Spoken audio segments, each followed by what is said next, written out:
Oi, gente! Eu sou Rodolfo Rodrigo, repórter do Brasil de Fato Pernambuco, e esse é o programa Trilhas do Nordeste. Aqui, você fica por dentro do que acontece na nossa região, sempre com uma boa prosa, com fontes e personalidades nordestinas. Uma visão popular do Nordeste. Vem comigo!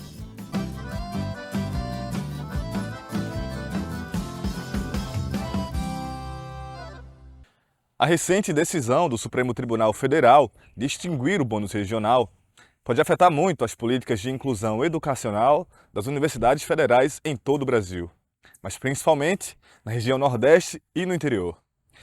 Criado em 2010 durante o governo Lula, esse benefício desempenhou um papel importante ao estimular que estudantes de regiões menos favorecidas ingressassem nas universidades públicas, especialmente nos estados do Norte, Nordeste e Centro-Oeste. Nos cursos ofertados pela Universidade Federal de Pernambuco, em Caruaru e Vitória de Santo Antão, por exemplo, o bônus regional oferecia um acréscimo na nota final do Enem para estudantes que cursaram o ensino médio em escolas regulares e presenciais do Agreste e da Zona da Mata. Esse incentivo era particularmente importante no curso de medicina, garantindo bônus para que mais estudantes pernambucanos se formem médicos no estado. Esse ano de 2024, pelo menos 20 instituições federais adotaram essa política de bônus regional no sistema de seleção de alunos. Mas com a decisão do STF de acabar com o bônus, nós conversamos com Alfredo Gomes, reitor da Universidade Federal de Pernambuco, para entendermos como essa decisão do Supremo implicará na atuação da UFPE e no desenvolvimento das regiões interioranas de Pernambuco. Confira. Olá, gente. Estamos hoje recebendo aqui Alfredo Gomes, que é o reitor da Universidade Federal de Pernambuco, para conversarmos sobre o fim do bônus regional, né? O que é que esse fim impacta na vida acadêmica e dos estudantes. Seja bem-vindo ao Trilhas do Nordeste, Alfredo. Muito obrigado, é um prazer estar aqui com vocês, né, para discutir essa temática tão importante e relevante, né, para a Universidade Federal de Pernambuco e outras universidades também que vinham adotando o bônus regional. Reitor, o Supremo Tribunal Federal declarou inconstitucional o chamado bônus regional, né, praticado por instituições públicas de ensino superior, especialmente no Nordeste e no interior do Brasil. Primeiro, eu gostaria que o senhor explicasse, resumidamente, o objetivo desse bônus regional e quais as consequências dessa decisão do STF para as universidades e para os estudantes. O bônus regional é uma medida muito importante para o fortalecimento das políticas de interiorização das universidades, né? Imagine, por exemplo, que nós temos aqui em Caruaru o curso de medicina, tá certo? Ele, sem o bônus, os estudantes que vêm para cá e faz o curso de medicina são, na grande maioria, de instituições, né, de outros estados, que tiveram uma excelente, digamos assim, oportunidades educacionais, né, tomando, portanto, né, no sentido aqui da disputa competitiva, as vagas, né, de pessoas que seriam da região. Então, o bônus visa, portanto, equilibrar, diminuir as desigualdades educacionais por meio da promoção do ingresso de estudantes de uma determinada região, então, as regiões ali do entorno do campus, né, que recebe uma pontuação a mais e garante a permanência.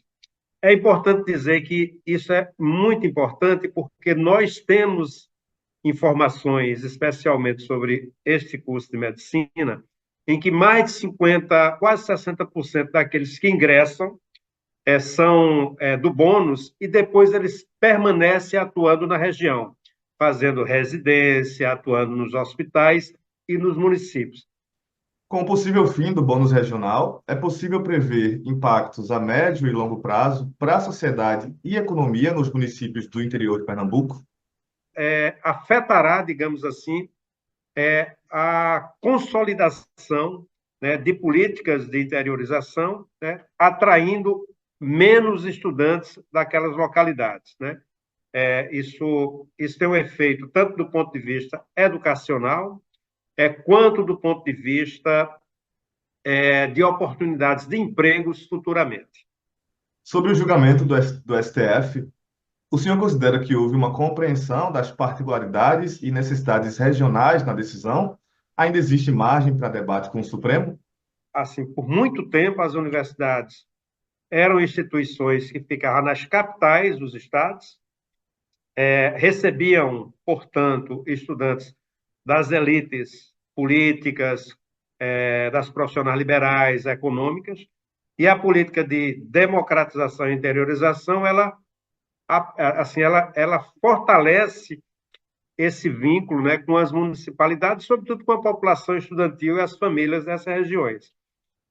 Nesse caso, especificamente, primeiro, força a saída para lugares mais distantes, o que tem impacto econômico para as famílias que não podem sustentar, tá certo?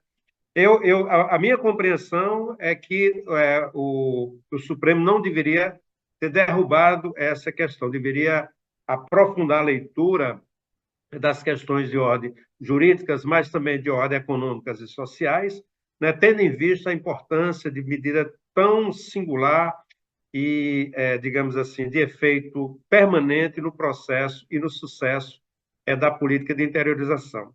Em segundo lugar, como você perguntou, qual seria a saída, né?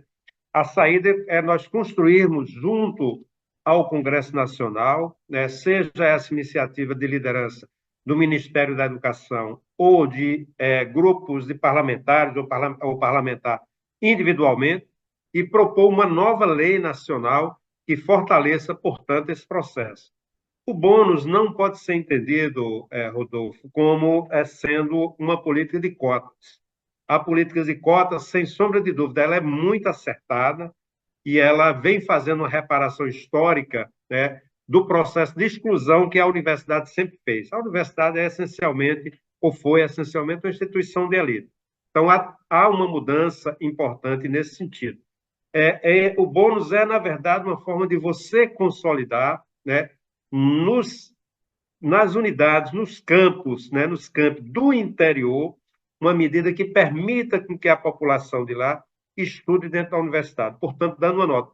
A grande maioria dos estudantes, portanto, recebe o bônus, mas nós temos um balanço nesse processo. São estudantes das regiões do entorno, mas também vêm de outras aqui do Estado e de fora do Estado.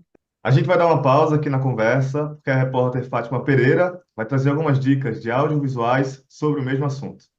Roda a vinheta. Olá!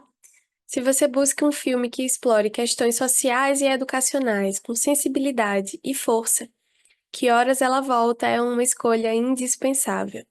Este aclamado filme brasileiro apresenta as tensões de classe e o afeto num retrato poderoso e tocante. A trama gira em torno de Val, que é interpretada por Regina Casé. Ela é uma empregada doméstica nordestina que vive numa casa de família de classe alta em São Paulo. A rotina de Val é abalada com a chegada de sua filha Jéssica, que vai para São Paulo para prestar vestibular. A presença de Jéssica desafia as normas que regem as relações entre patrões e empregados, revelando as tensões e desigualdades existentes naquela casa.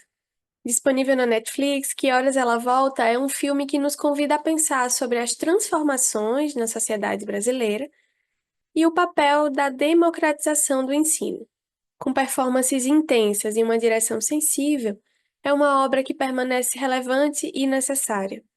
E agora vamos tratar sobre outra obra importante. A Máquina conta uma história que se passa num canto esquecido do sertão, na pequena cidade de Nordestina, onde nada de novo parece acontecer. Nós somos apresentados à jovem Karina, interpretada por Mariana Ximenes, uma moça cheia de sonhos que almeja ser atriz e explorar o mundo além dos limites de sua cidade. Mas Nordestina não oferece oportunidades, e Karina decide fugir. Seu amado, Antônio, personagem de Gustavo Falcão, não está disposto a perdê-la.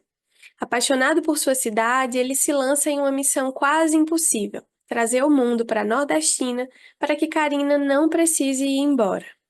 Numa aventura que desafia a realidade, o filme mostra uma jornada de sonho e transformação, capaz de questionar e superar os limites impostos ao lugar.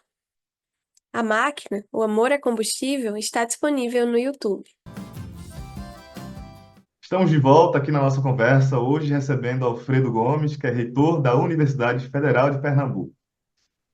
Alfredo, além do fim do bônus regional, este mês a UFPE também sofreu um bloqueio significativo no orçamento 2024, né? Por decisão do governo federal.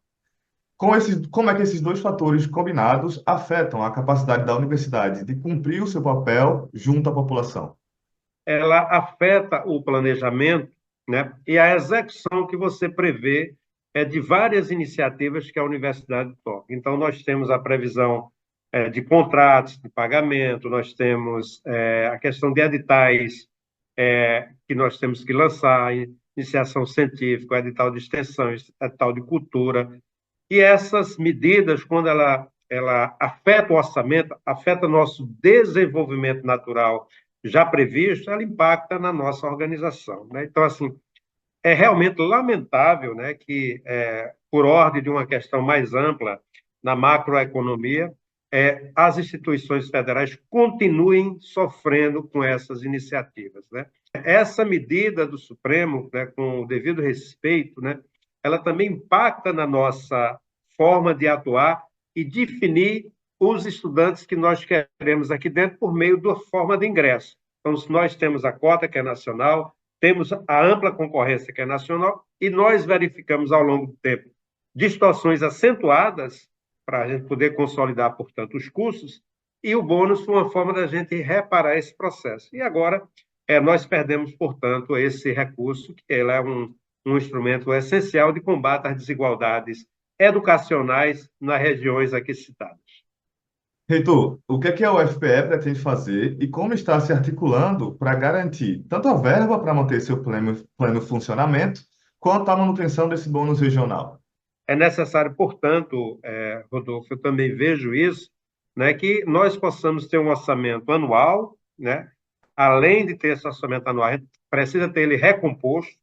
A recomposição do orçamento é extremamente necessária, não só nesse ano, mas para o ano seguinte, mas que uma vez que a gente tem o orçamento, esses expedientes de corte, contingenciamento, bloqueio, desapareça da vida de instituições que lidam. Eu continuo defendendo que nós temos que ter medidas de previsibilidade do ponto de vista orçamentário e do ponto de vista também da autonomia, né? Em relação ao bônus, né, nós estamos tentando uma medida articulada junto ao Ministério, né, mas também conversando com os parlamentares, né? É preciso conversar com os parlamentares, sobretudo eu estou me referindo aqui do Estado, né, para que a gente tenha, então, eles e elas envolvidos para poder rever esse processo. E propor, e já existem 2 projetos de leis dentro do Congresso Nacional, propor, portanto, o andamento desses projetos para garantir, portanto, a questão do bônus regional.